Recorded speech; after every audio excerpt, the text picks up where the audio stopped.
From the point of view of a physician, every candidate for major political office owes to the electorate clear assurance that they're capable of satisfying the requirements of the job.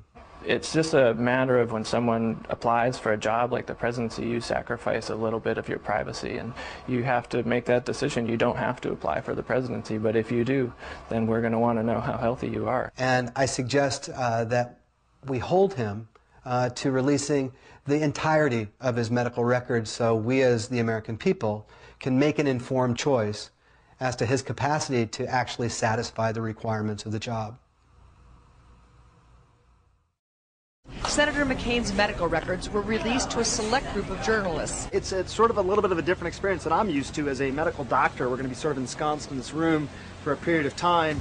No electronic devices are allowed in. Over 1,000 pages of his own health records. 3 hours to review hundreds of pages of medical records.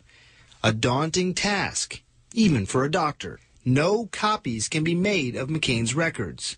There's no internet or cell phone use allowed in the room. He's running for the highest office in the land. His health, with limits, becomes the public business. He's had every kind of skin cancer you can get. Basal cell cancer, squamous cell cancer, and of course malignant melanoma. There's so much we don't know about this illness, and it's so incredibly difficult to treat once it has recurred, that the relevance of knowing the details of his course with melanoma are very important. Well, we're excited about a lot of the immunotherapies or vaccines for melanoma, but to date there's really still no good cure for melanoma once it's spread. So these are the survival curves of patients with melanoma over 15 years that were produced by the American Joint Committee on Cancer Staging. You can see on the bottom are the number of years, and on the side are the proportion of people surviving. So in the beginning, 100% of people are alive, but the more serious your melanoma is, the less chance you have of survival. And you can see stage 2 melanoma, which is what Senator McCain had, that there's about a 60% chance survival at 10 years, but it continues to trail off over 15 years. Malignant melanoma strikes almost 63,000 people in the U.S. every year and claims more than 8,000 lives. McCain's had melanoma removed 4 times, the most recent in 2002. There's a 66% chance of it recurring within 10 years. 8 years have already passed. The cancer risks rise with age. The truth is that you can have recurrence from a deep melanoma, such as he had.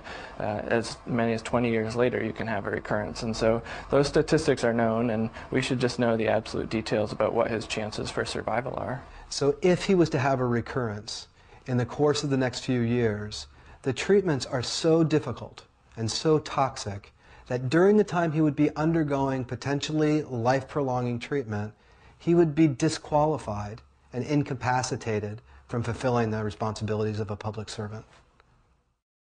He smoked 2 packs a day for 25 years. Degenerative arthritis. A lot of people might not have known that he had had cataract surgery in the past. High cholesterol, high blood pressure, arthritis, vertigo, and allergies. He's on 6 different medications for his kidneys, for his cholesterol. He takes Ambien occasionally. There are a list of diseases that just get more common with age.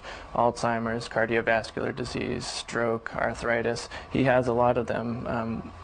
I'd like to know what tests are being done to see if he has any others. John McCain's age makes his health particularly relevant. The military screens everyone very carefully for their medical records, and if someone's going to fly a plane, you wouldn't want to find out later that they had seizures while you're flying the plane. So by the same comparison, we wouldn't want to find out midstream that, you know, he's going to die of melanoma a year later. We deserve to know the details of his medical records, and the American people deserve to make an assessment of whether they're satisfied that he's capable of fulfilling his obligations as president.